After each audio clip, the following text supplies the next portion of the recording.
रात के करीब 11 बज रहे थे। घर में अजीब सी खामोशी थी। रसोई की लाइट अब भी जल रही थी और नेहा चुपचाप गैस बंद कर रही थी। टेबल पर रखा खाना ठंडा हो चुका था, जैसे उनके रिश्ते की गर्माहट भी अब धीरे धीरे ठंडी पड़ रही थी।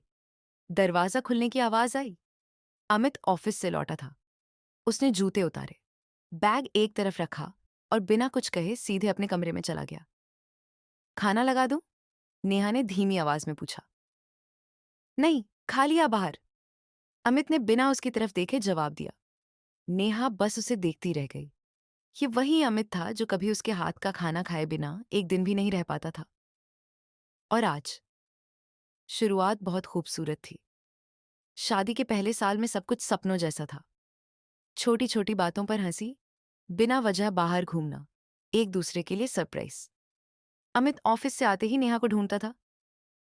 नेहा, आज क्या बनाया है? बहुत भूख लगी है। और नेहा हंसते हुए कहती, पहले हाथ धो लो फिर बताऊंगी। दोनों के बीच प्यार था, अपनापन था, लेकिन वक्त के साथ सब बदलने लगा। बदलाव कब आया पता ही नहीं चला। ऑफिस का प्रेशर बढ़ता गया। अमित देर से घर आने लगा।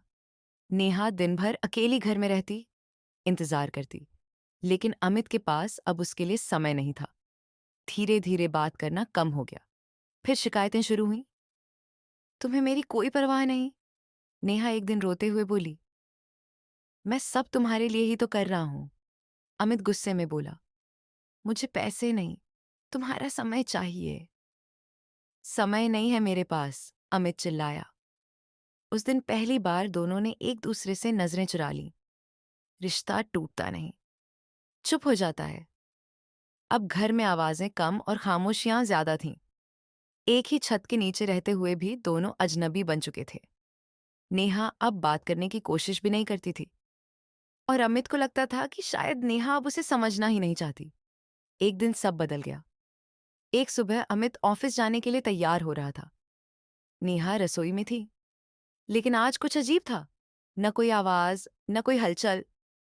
अमित ने जाकर देखा, नेहा जमीन पर गिरी हुई थी। नेहा! वो घबरा गया, तुरंत उसे अस्पताल ले गया। डॉक्टर ने बताया, कमजोरी और तनाव की वजह से बेहोश हो गई हैं। इन्हें आराम और प्यार की जरूरत है। ये सुनकर अमित का दिल जैसे टूट गया। एहसास जो देर से आया। अमित अस्पताल के बाहर बैठा था। उसकी आंखों के सामने वो सारी बातें घूम रही थीं। नेहा का इंतजार करना, उसका खाना बनाकर रखना, उसका हर छोटी चीज में खुश होना, और फिर उसका धीरे धीरे टूट जाना। अमित की आंखों से आंसू निकल आए। मैंने क्या कर दिया? वो चिट्ठी जिसने सब बदल दिया। जब नेहा होश में आई, अमित उसके पास बैठा था। नेहा? उसकी आवाज कांप रही थी। नेहा ने धीरे से आंखें खोली और बस उसे देखती रही। अमित ने जेब से एक कागज निकाला। ये तुम्हारे लिए। नेहा ने पढ़ना शुरू किया। मुझे माफ कर दो नेहा, मैं तुम्हें समझ नहीं पाया। तुम्हें खोने के डर ने मुझे आज सिखाया कि असली खुशी क्या होती है। पैसे, काम, सब बेकार हैं। अगर तुम मेरे साथ नहीं हो, क्या तुम मुझे एक मौका दोगी फिर से वही बनने का जो तुमसे सबसे ज्यादा प्यार करता था?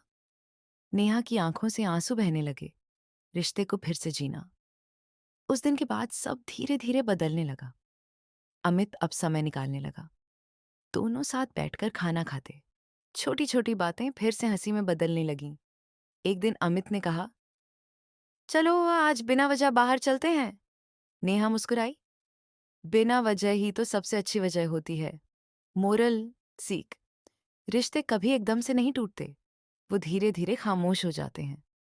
प्यार को जिंदा रखने के लिए समय, समझ और एहसास